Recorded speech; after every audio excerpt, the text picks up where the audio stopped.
اون ابلهی که دیگر این امانت خداوند خیانت کرد، حالا اون که فرزند پدر و مادر برای هر یک مسلمان، برای هر یک شخص این امانت و نعمت خداوندیم بگناه نیستند.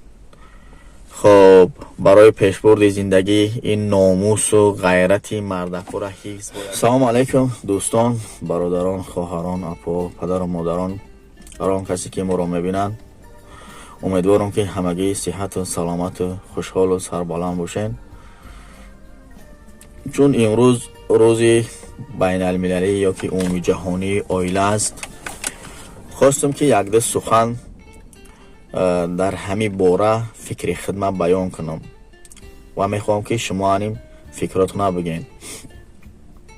باعثی تاسف یا که متاسفانه ایروسا بیشتر آیله ها را میبینیم که سرسان و سرگردان مادرها با فرزنداشون در کوچه ها و حتی چندیناش شما هم دیدیم، حتی ما هم زبار کردیم، پیشنهاد کردیم که همین مادر همین فرزند نیاز به ما و شما دارد. پس همون جوان مرده و همون مرده و همون ننگ ناموسی همون مرد کجا است؟ بگذار میمونه که آیله هایی که هزارها آیله های به همین مانند گفتگیمون در تاجیکستان حتی میارن در همین شهر غریبی، در همین بکسی، در همین جایی که هیچ کس نمیدونن نمیشناسن، در همین جا مادر به همراهی فرزنداش رها میکنن، پیش میکنن، سر میکنن. به قول مادر بیچاره با همراهی فرزنداش کجا برود، چیکار کند؟ یعنی از کدام خاطر گفتیم؟ به خاطر که خودی ما شاهدی حال بودیم. حتی یک مادر از بار کردیم، مادر بیمار وقتی بیمار میشود دیگر برای این مرد او در کار نمیشود. حالا آنکه این زن، این دختر وقتی که به شوهر برآمده بود، با یک امید و هوس، با یک آرزو که همسفر زندگی خودشه، مقصد که دریافته است. با این مرد به آن خاطر به شوهر میبراید که در زندگی با هم همسفر باشد، چه در پستی چه در بلندی، در خرسندی و در غم و اندوه با هم در یک جا باشند. چون امروز مادر بیمار است، دیگر ممکن که خواسته های شهوانی مرد شاید برآورده نمیتواند، دیگر برای او نادرکار شده است. شاید تا امروز از زیباییش استفاده برد، برای استفاده شهوت خودش تا امروز همراهش زندگی کرد. امروز چون بیمار است او را دیگر سرمته، حتی در همین غریبی، در همین جایی که بیکس و تنها است. خب مالی اون ابلهی که دیگر این امانت خداوند خیانت کرد، حالا اون که فرزند پدر و مادر برای هر یک مسلمان، برای هر یک شخص این امانت و نعمت خداوند است. در این امانت خیانت کرد به زن، مالی دیگر زن لازم نیست، نه که فرزندا در اینجا چه گناهکارند که زنی که خودش معیوب است دیگر قوه کاری هم ندارد که کار کند برای فرزندا و برای خودش زندگیش پیش برد. حالا آنکه نیاز دارد خودش به یک دستگیری، به یک مهربانی. امروز نوجوان مرد هم پیش میکند زنه، جوابش میده با همراهی همین زنی معیوب که قوت کاری ندارد، گفتیم کار کردن نمیتواند، حالا اون معیوب است، حالا اون نیاز دارد به یک کس، به یک مهربانی، به یک دستگیری، به یک کس نیاز دارد. با همراهی همین با پسراش هم 2-3 فرزند دیگر گذاشته است، با همراهی همین زن. کجا می شود جوان مردی، مسلمانی، مردکی کجا می شود؟ خب میگه که وقتی حاجت از دهان خود کشیدن همت است، ورنه هر کس وقتی سیری پیش سگ نان افکند. وقتی امروز نیاز دارد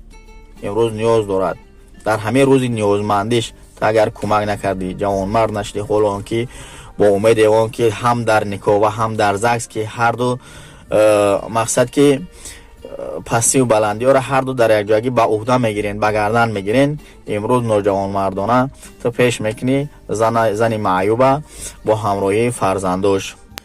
زن فرزند برای ما و شما را ناموس، غیرت، مردانگی، شجاعت مونه.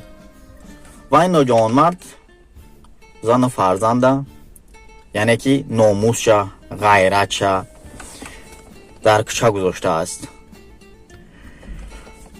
اویله داری مگر همین است، اویله برپا کردن همین است.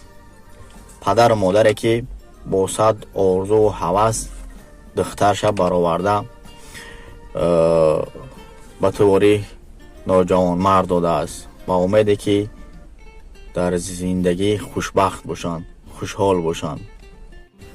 پس بیاین جوانای محترم، چون جوانای محترم میگم هم داخل می شود دخترها و هم پسر بچه ها، با عرض نصیحت نیستیم. وقتی که همین حادثه ها را میبینیم، این نصیحت نیست، فقط فکر ما گفته هستم و هر چیزی را که دیدم و در حادثه های همین روزه رخ داده ایستادن همون را میگم. پس بیایم نسبت یکدیگر مهربان باشیم،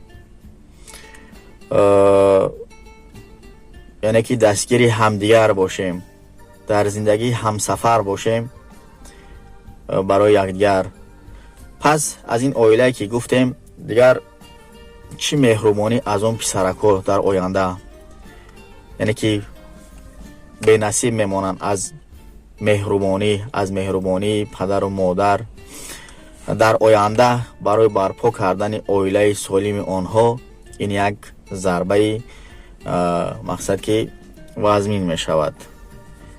پسرکوی بیچاره در نزد نمیدونم کیم کدام خانواده دیگر به اویا می رسند زیر تحقیر، مذمت، لط و کوب. پس از آنها در آینده چگونه جوانی سالم و برای باز در آینده برپا نمودن اویله سالم. پس فکر میکنم میگه تونست توان ما را در کوچه گذاشته، ما انیم میتونیم شاید که عبرت شود یا که خب باعث شود در آینده با زندگی چند نفری دیگر ضرر رساندند. درباره اویله و اویله داری فکر میکنم که بحثای بسیار است. حالا آنکه تنها در اینجا که ما یک چند تا برای نوجوان مردا گفتم. زنها هنیم، دخترها هنیم، بیگناه نیستن. خب برای پیشبرد زندگی این ناموس و غیرت مردکو را حفظ باید کنین. از پیغمبرمون حضرت محمد صلی الله علیه و سلام نقل میکنن که در نزد دخترش فاطمه یک زنی بهشتی را تعریف کرد که فلان زن بهشتی است.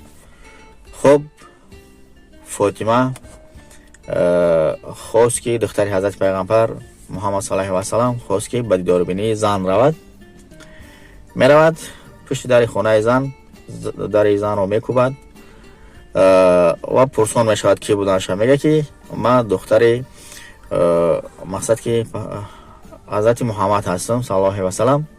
میگوید که من برای قبول شما از شوهرم اجازت نپرسیدم، من از شوهرم اجازت میپرسم، روز دیگر بیاید من شما را قبول میکنم. حضرت فاطمه برمیگردد، روز دیگر با همراهی فرزندش حسین میرود حس میکند که با همراهی حضرت فاطمه کسی هست. میگوید که با کسی هستید؟ میگوید با فرزندم حسین هستم. میگوید که من از شوهرم برای 2 نفر برای شما و فرزندتون اجازت نگرفتم، من برای 2 نفر اجازت میگیرم، بعد روز دیگر آید من شما را قبول میکنم. باز روز دیگر حضرت فاطمه فرزند دیگری حسین را با خود میگیره میبرد. چون روز دیگر با حسین را میرود، باز همون سخن ها میگوید که من امروز برای 3 نفر اجازت نگرفته بودم، روید برای هر 3تون اجازت میگیرم، بعد قبولتون میکنم. روز دیگر میاد قبول میکند، هر 3 شون حضرت فاطمه و فرزندش حسین حسین قبول میکند.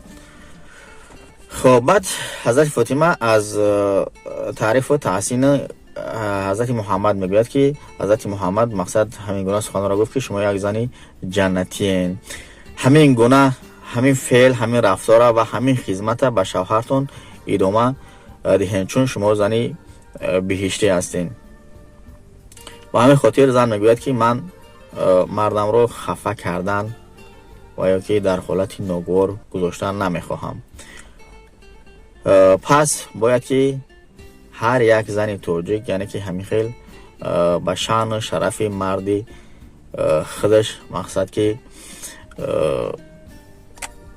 انا احترام قائل باشد، شان شرف مرد نگاه بدارد، از خانه به قول مرد بیرون نباشد. بعد حضرت فاطمه به زن میگوید که برای چی آواز شما از بیرون مثل آوازی کمپیر است و از درون مقصد شما خودتون جوان یاش جوانی زیبا آوازی خوب دارید. میگه وقتی که هر گاهی که طرف بیرون سخن میکنم در دهانم سنگ میگیرم تا که آوازم به زیب ناگوارا براید، تا که همون رهگذر گناهگار نشود. و امروز که ما رو پرو شدیم از پیش مقصد سنگ از دهانم گرفتم صحبت کردیم تو چی درجه حتی آوازش نگه میدارد که آوازش مهین زیبا نبراید، چون در شان شرفش در ناموسش ممکن که یکون چی خلالدار شود. پس توصیه میتونم که نسبت یکدیگر مهربان باشین، عائله های خوب باشین و فرزند پدر و مادر مقصد که نگاه ها بین کنین. خدا نگهبانتون. با هر چیزی که نگفتم میتونه که شما بگین، هر چیزی که ناتوری گفتم عذر، فقط فکر خدمه، اندیشه خدمه، فهمیدگی خدمه گفتم. در آخر به شما عائله سالم، جوانایی که عائله دار حالا نشدن، خواه دختر خواه بچه باشد، و شما در آینده عائله های سالم خداوند نصیب تان گرده. و آنهایی که امروز ها مقصد عائله دارن کوشش کنن که به فریفته شیطان افتاده نشوند. یعنی نقل میکنن که یک خانواده زن مقصد جوانایی که نو خاندار میشوند در اول نسبت یکدیگر مهربانند، شیرین سخنی میکنن، بعد رفته رفته آهسته همین شیرین سخنیشون کاسته میگردد، دیگر از یکدیگر کم کم بیزار میشوند. به جای میرسد که میخواهند که از یکدیگر جدا شوند. پس شوهر میگوید که از یکدیگر جدا میشیم تا وقتی که یک درخت میشنونیم همین درخت تا خشک نشود، یعنی که خشک شد از همدیگر جدا میشیم. هر دو راضی میشوند و روزها میگذرد، هفته ها میگذرد، میبینن که درخت خشک نیست. یک روز ناگهان هر دو بگاه در همون باغی که درختشون بودن، در جایی که درختشون بودن، با هم وا میخورن. البته که در دست هر دیشون یک ستیلی آب بود، یعنی که هیچ کدامش نمیخواستن که یکدیگر جدا شوند. ولی این نمیدونم شیطان است یا که بهانه است که یک مشکلی کوچک در نظر ما کلان میتواند و به درجه میرساند که عائله ها از هم پاش بخورند. خدا کند که ما با فهم باشیم و گرفتار همین گونه فریفته ها، همین شیطانی ها و همین گونه مسئله های کوچک نباشیم که در یک مسئله کوچک یک گناه عظیم کنیم. خدا یار مددگارتون، دعاگو باشین و همیشه به همه شما خانواده سالم، بردم و با هم مهربان خواهانیم.